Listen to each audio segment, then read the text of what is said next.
Hello guys, welcome back to my channel. आज हम बात करेंगे सेल के अंदर के जो न्यूक्लियस होते हैं उसके स्ट्रक्चर को स्टडी करेंगे और उसके फंक्शंस को जानेंगे कि न्यूक्लियस के क्या क्या फंक्शंस होते हैं। तो चलिए स्टार्ट करते हैं आज का सेशन न्यूक्लियस के थ्रू। न्यूक्लियस क्या है और इसका मेन फंक्शन क्या है वो हम बात करते हैं। देखिए, हम सेल को दो पार्ट में डिवाइड कर सकते हैं on the basis of nuclear membrane. अगर न्यूक्लियस पहले एक हम बोल सकते हैं कि ये सेल के अंदर का कंपोनेंट है, एक कंपोनेंट है सेल का, जिसका नाम हमने न्यूक्लियस रख दिया है। इसका मेजर फंक्शन है कि ये रेगुलेट करता है। न्यूक्लियस का जो मेजर फंक्शन है वो रेगुलेट करता है अपने नेक्स्ट जनरेशन को, और अपने नेक्स्ट जनरेशन में क्या कैरेक्टर्स को ट्रांसफ़र करने का काम करता है। जैसे अगर कोई सेल अगर डिवाइड करती है तो नया सेल जो बनती है वो जो प्रोसेस है नया सेल बनने का, और उस नया सेल जो बनी डॉटर सेल्स उसके अंदर भी एक तरह का इंफॉर्मेशन होगा सेल को कैसे रेगुलेट करना है, सेल की एक्टिविटी को कैसे मेंटेन करना है। तो ये न्यूक्लियस का मेन काम है, ठीक है। तो हम बोल सकते हैं कि न्यूक्लियस एक तरीके से सेल का एक मेजर ऐसा कंपोनेंट है जो सेल के एक्टिविटी को भी रेगुलेट करता है, सेल के रिप्रोडक्शन को भी रेगुलेट करता है, और बहुत ही मेजर इम्पॉर्टेंट फंक्शन भी प्ले करता है for the survival of cell, ठीक है। तो हम बात करेंगे कि जो न्यूक्लियस है, पहले हम बात करते हैं कि ऐसे बहुत सारे वैसे बहुत सारे ऐसे सेल्स होते हैं जिनके अंदर न्यूक्लियस होते हैं, लेकिन जिनके पास न्यूक्लियस के जो टाइप होते हैं, मतलब न्यूक्लियस क्या है,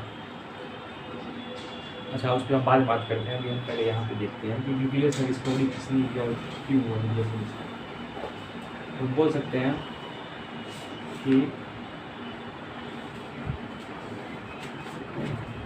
the nucleus has double layered covering called nuclear membrane।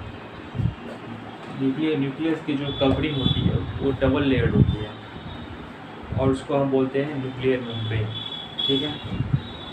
तो हम बोल सकते हैं न्यूक्लियस की जो कवरिंग होती है, nucleus covering is double membrane. NCERT के line nucleus covering is double membrane।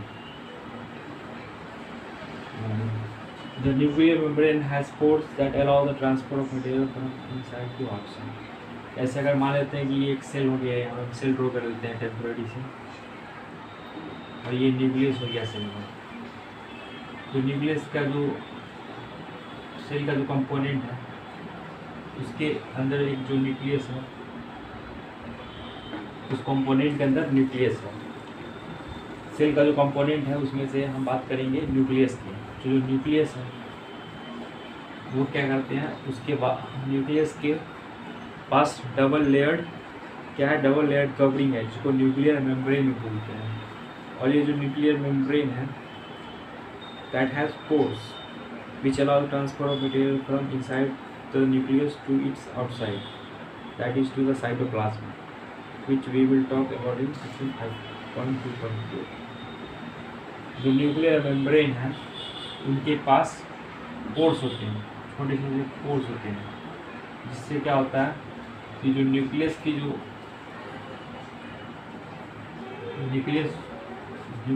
जो सब्सटेंस है वो न्यूक्लियस से निकलकर साइटोप्लाज्म में आ सके। बाहर में क्या है, ये न्यूक्लियस के एरिया है, तो यहाँ ये सब क्या हो गया, साइटोप्लाज्म हो गया, साइटोप्लाज्म, और ये हो गया न्यूक्लियस। तो जो मटेरियल है उसका क्या होता है, आना जाना जो मटेरियल का होता है वो न्यूक्लियर पोर के थ्रू होता है, ठीक है। अब हम बात करते हैं कि न्यूक्लियस कंटेन, अब न्यूक्लियस के अंदर होता क्या है उसकी अगर हम बात करें, न्यूक्लियस के अंदर है आखिर में है क्या, जो कि एक सेल का एक कंपोनेंट ही तो है। जैसे सेल ऑर्गेनल्स होते हैं, जैसे राइबोसोम्स हो गया, गोल्गी एपेरेटस हो गया, माइटोकॉन्ड्रिया हो गया, उसी तरह से एक न्यूक्लियस कंपोनेंट हो गया, एक सेल का कंपोनेंट है, ठीक है। तो इस सेल के कंपोनेंट के अंदर ऐसा क्या चीज़ है, सेल का एक कंपोनेंट बोल सकते हैं, ठीक है। इसके अंदर ऐसा क्या चीज़ है जो हम इसको स्टडी करते हैं, इसके अंदर है क्या। तो हमें लिखा है न्यूक्लियस कंटेन क्रोमोसोम्स। तो इसके अंदर जो न्यूक्लियस होते हैं, न्यूक्लियस के अंदर क्रोमोसोम्स होते हैं, इस तरीके से क्रोमोसोम्स होते हैं जो कि रॉड शेप स्ट्रक्चर होते हैं। और ये क्रोमोसोम तभी दिखते हैं जब सेल डिवाइड कर रही होती है, तभी हम इसको देख सकते हैं। ऐसे नॉर्मल स्टेट में हम नहीं देख पाते हैं सेल इस तरीके के स्ट्रक्चर को। तो the nucleus contain chromosomes which are visible as rod shape structure only when the cell is about to divide. इस न्यूक्लियस के अंदर हमें एक स्ट्रक्चर दिखेगा जो कि रॉड शेप स्ट्रक्चर होगी, और ये स्ट्रक्चर को हम क्रोमोसोम्स बोलते हैं।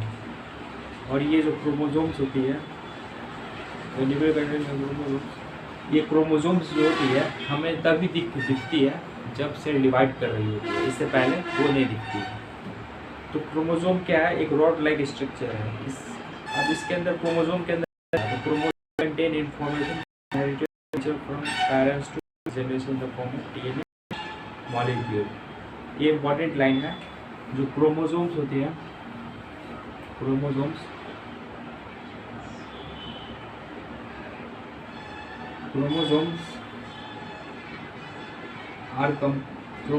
contain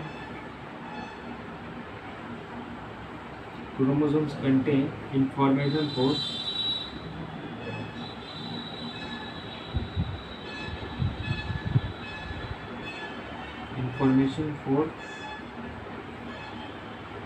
inheritance of features from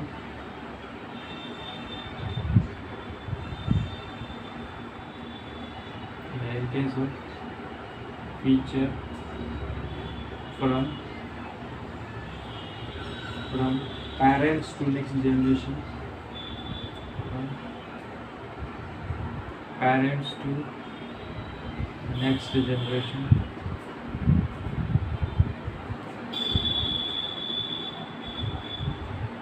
in the form of DNA molecule.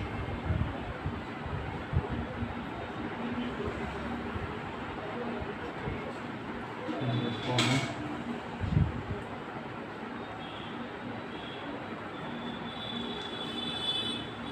of DNA molecule.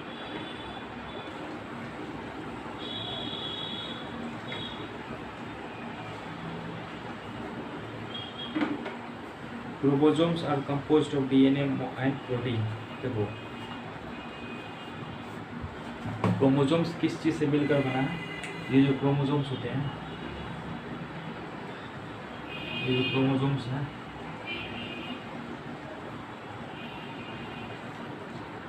ये क्रोमोसोम्स के अंदर क्या है, क्रोमोसोम किस चीज़ से मिलकर बना है? तो क्रोमोसोम है वो डीएनए से या प्रोटीन से मिलकर बना है। और ये जो क्रोमोसोम्स है, इसके पास एक इंफॉर्मेशन होती है, information for inheritance of features from parents to next generation. इसके पास ये जो क्रोमोसोम्स होते हैं उनके पास इंफॉर्मेशन होती है, और वो इंफॉर्मेशन कैरी होती है नेक्स्ट जनरेशन के अंदर, ठीक है। और ये इंफॉर्मेशन कौन करता है कैरी? दैट इज़ क्रोमोसोम्स के अंदर के जो डीएनए मॉलिक्यूल्स हैं वही करते हैं। और ये जो डीएनए मॉलिक्यूल है जिसको हम डीऑक्सीराइबोन्यूक्लिक एसिड बोलते हैं, ये इंफॉर्मेशन को कैरी करने में हेल्प करते हैं, इंफॉर्मेशन को कैरी करती है, ठीक है। Chromosomes are composed of DNA molecule and protein. DNA molecule contain the information necessary for constructing and organising cells. ये इंपॉर्टेंट है। DNA molecule contain the information necessary for constructing and organising cells. जो DNA molecule है इनके पास information होती है। एक second.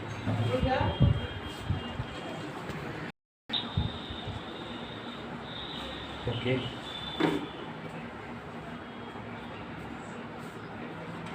तो हम बात कर रहे थे न्यूक्लियस के बारे में। जो न्यूक्लियस के अंदर जो क्रोमोसोम्स होते हैं वो इंफॉर्मेशन को कैरी करते हैं इन the form of DNA molecule, और ये क्रोमोसोम इंफॉर्मेशन जो कैरी करते हैं क्रोमोसोम्स के अंदर, वो नेक्स्ट जनरेशन को ट्रांसफ़र करने में हेल्प करते हैं डीएनए मॉलिक्यूल, ठीक है। और डीएनए मॉलिक्यूल किस चीज़ से मिलकर बना है, क्रोमोसोम्स किस चीज़ से मिलकर बना है, तो क्रोमोसोम्स मिलकर बना है डीएनए मॉलिक्यूल एंड प्रोटीन, ठीक है। अब यहाँ बोल रहे हैं DNA molecule contain the information necessary for constructing and organising cells. DNA molecule contain the information for necessary for constructing and organising cells. Constructing and organising cells, DNA molecule contains information for DNA molecule contain information for construction and organizing cells. Construction and organizing cells. Information for construction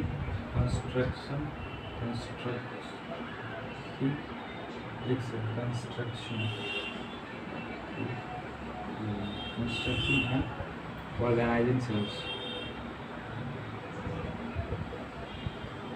Organizing cells. अब यहाँ पे एक और लिखते हैं functional segment of DNA are called genes in a cell which is not dividing. This DNA is present as a part of chromatin material. देखो हम बात कर रहे थे कि ये जो न्यूक्लियस के अंदर जो होती है ये क्रोमोसोम्स तभी दिखती है जब सेल डिवाइड कर रही होती है। अगर जब सेल डिवाइड नहीं कर रही है तो हमें क्या दिखेगा, हालांकि तो क्रोमोसोम्स किस सेल से मिलकर बना है, डीएनए मॉलिक्यूल से मिलकर बना है और प्रोटीन मॉलिक्यूल से मिलकर बना है। तो जब सेल डिवाइड नहीं कर रही होती है तो ये क्रोमोसोम्स हमें नहीं दिखते हैं, तो फिर इसके अंदर का जो भी डीएनए और प्रोटीन जो भी होते हैं वो रहते हैं, अंदर में है अभी भी, लेकिन वो क्रोमोसोम्स के रूप में हमें नहीं दिखती है जब सेल डिवाइड नहीं कर रही होती है। तो उस समय जो होती है उस समय